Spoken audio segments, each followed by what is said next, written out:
السلام علیکم ورحمۃ اللہ وبرکاتہ۔ آج میں ظہر کی نماز پڑھ رہا تھا۔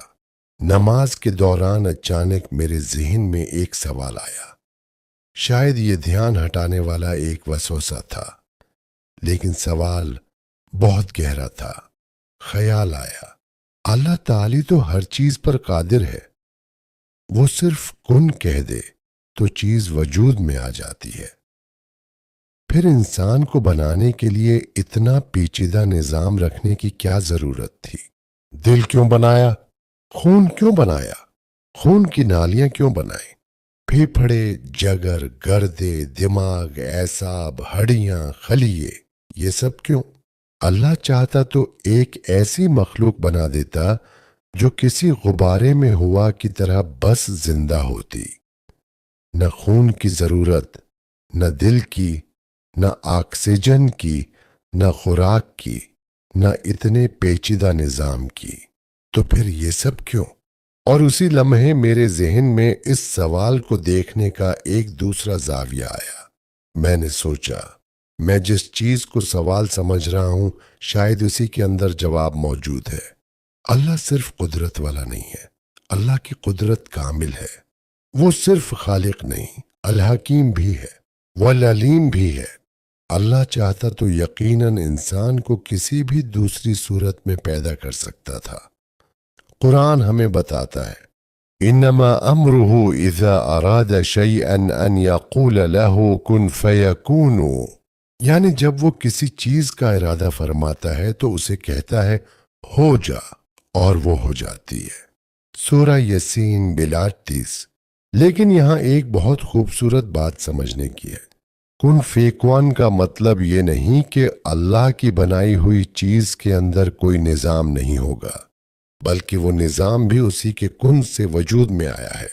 دل کا دھڑکنا بھی اسی کے حکم سے ہے، پھیپھڑوں کا سانس لینا بھی اسی کے بنائے ہوئے قانون کے تحت ہے، خون کا جسم کے کونے کونے تک پہنچنا، دماغ کا پیغام بھیجنا، زخم کا بھرنا، ایک ننھے سے خلیے کا تقسیم ہونا، یہ سب اسی کن کے بعد قائم کیا ہوا نظام ہے۔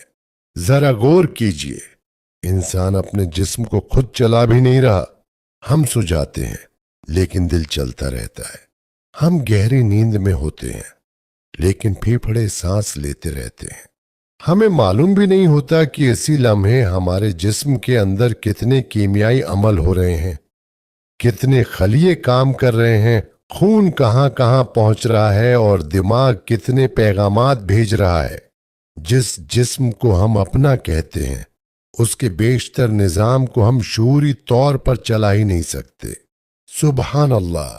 اور پھر مجھے ایک اور بات سمجھ آئی، اللہ نے کائنات کو صرف چلایا نہیں بلکہ اسے ایسی نشانیوں سے بھر دیا کہ انسان اسے جتنا سمجھے اتنا اپنے علم کی محدودیت کو پہچانے۔ قرآن کہتا ہے، سَنُرِيهِمْ آيَاتِنَا فِي الْآفَاقِ وَفِي أَنفُسِهِمْ، ہم ان قریب انہیں اپنی نشانیاں آفاق میں بھی دکھائیں گے اور خود ان کے نفسوں میں بھی۔ سورہ فصلت 33۔ غور کیجئے، اور خود ان کے اندر بھی، یعنی انسان خود بھی ایک نشانی ہے۔ اسی لیے سائنس جب انسانی جسم کو سمجھتی ہے تو وہ اللہ کی قدرت کو ختم نہیں کر رہی ہوتی، وہ دراصل اس نظام کے مزید پردے کھول رہی ہوتی ہے جسے اللہ نے قائم کیا۔ سائنس ہمیں بتا سکتی ہے کہ دل کیسے دھڑکتا ہے، پھیپھڑے کیسے آکسیجن لیتے ہیں، خلیہ کیسے تقسیم ہوتا ہے، ڈی این اے معلومات کیسے منتقل کرتا ہے، لیکن ہر کیسے کے پیچھے ایک اور سوال کھڑا ہو جاتا ہے، یہ پورا منظم نظام وجود میں آیا کیسے؟ یہ قوانین ایسے کیوں ہیں کہ زندگی ممکن ہو؟ اور یہی وہ مقام ہے جہاں ایک مومن علم حاصل کر کے اللہ سے دور نہیں ہوتا بلکہ کہتا ہے سبحان اللہ۔ اور پھر مجھے ایک اور بات سمجھ آئی، اللہ نے کائنات کو صرف چلایا نہیں بلکہ اسے ایسی نشانیوں سے بھر دیا کہ انسان اسے جتنا سمجھے اتنا اپنے علم کی محدودیت کو پہچانے۔ قرآن کہتا ہے، سَنُرِيهِمْ آيَاتِنَا فِي الْآفَاقِ وَفِي أَنفُسِهِمْ، ہم عنقریب انہیں اپنی نشانیاں آفاق میں بھی دکھائیں گے اور خود ان کے نفسوں میں بھی۔ سورہ فصلت 33۔ غور کیجئے، اور خود ان کے اندر بھی، یعنی انسان خود بھی ایک نشانی ہے۔ اسی لیے سائنس جب انسانی جسم کو سمجھتی ہے تو وہ اللہ کی قدرت کو ختم نہیں کر رہی ہوتی، وہ دراصل اس نظام کے مزید پردے کھول رہی ہوتی ہے جسے اللہ نے قائم کیا۔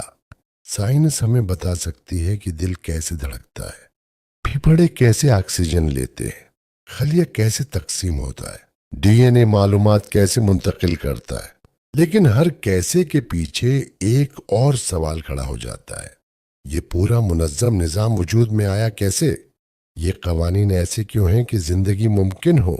اور یہی وہ مقام ہے جہاں ایک مومن علم حاصل کر کے اللہ سے دور نہیں ہوتا بلکہ کہتا ہے سبحان اللہ۔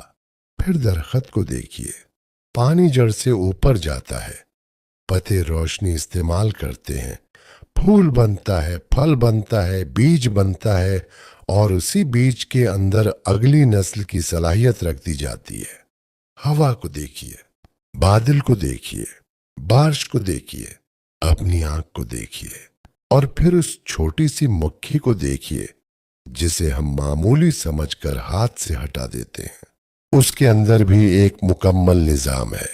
گویا اللہ ہمیں دکھا رہا ہے میری قدرت صرف یہ نہیں کہ میں کسی چیز کو وجود دے سکتا ہوں، میری قدرت یہ بھی ہے کہ میں اس کے اندر ایسا مربوط نظام قائم کر سکتا ہوں جس کی تہیں تم صدیوں تک کھولتے رہو اور پھر بھی تمہارا علم ختم ہو جائے، میری تخلیق کے اسرار ختم نہ ہوں۔ لیکن یہاں ایک اور نہایت اہم نکتہ ہے، اللہ چاہتا تو اپنی ذات اور قدرت کی ایسی کھلی نشانی ہمارے سامنے رکھ دیتا کہ انکار کی گنجائش ہی باقی نہ رہتی، مگر پھر امتحان کہاں رہتا؟ یہ دنیا دارالامتحان ہے، یہاں نشانیاں موجود ہیں، عقل موجود ہے، وحی موجود ہے، مگر انسان کو سوچنے اور اختیار کرنے کی مہلت بھی دی گئی ہے۔ قرآن کہتا ہے الذی خلق الموت والحیاة لیبلوکم ایکم احسن عملا، وہ جس نے موت اور زندگی کو پیدا کیا تاکہ تمہیں آزمائے کہ تم میں کون بہتر عمل کرتا ہے۔ سورہ الملک 2۔ اسی لیے اللہ کی نشانیاں چیخ چیخ کر انسان کو مجبور نہیں کرتے، وہ انسان کو دعوت غور و فکر دیتی ہیں۔ کوئی انسانی جسم دیکھ کر صرف بائیولوجی دیکھتا ہے اور کوئی وہی جسم دیکھ کر کہتا ہے فتبارک اللہ احسن الخالقین، بس بڑی برکت والا ہے اللہ، سب سے بہترین پیدا کرنے والا۔ سورہ المؤمنون 14۔ اور میرے لیے آج نماز میں آنے والے اس سوال کا خوبصورت پہلو یہی تھا۔ سوال آیا تھا کہ اللہ نے اتنا پیچیدہ کیوں بنایا، اور غور کیا تو محسوس ہوا یہ پیچیدگی اللہ کی قدرت پر سوال نہیں بلکہ اسی قدرت کی ایک نشانی ہے۔ اللہ کو دل، خون، پھیپھڑوں یا خلیوں کی ضرورت نہیں تھی، ہمیں ضرورت تھی، اور اللہ نے ہماری ضرورت کا نظام بھی خود پیدا کیا، اس نظام کے قوانین بھی بنائے، اور پھر اسی نظام کے اندر اپنی بے شمار نشانیاں رکھ دیں تاکہ انسان علم حاصل کرے، غور کرے اور اپنے خالق کو پہچانے۔ اسی لیے قرآن بار بار ہمیں غور کرنے کی دعوت دیتا ہے۔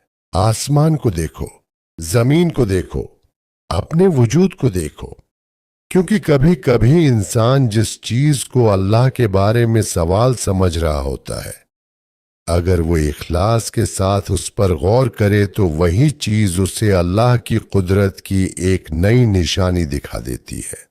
سبحان اللہ و بحمدہ، سبحان اللہ العظیم۔ اور آخر میں آپ لوگوں کے ساتھ ایک ذاتی بات شیئر کرنا چاہتا ہوں۔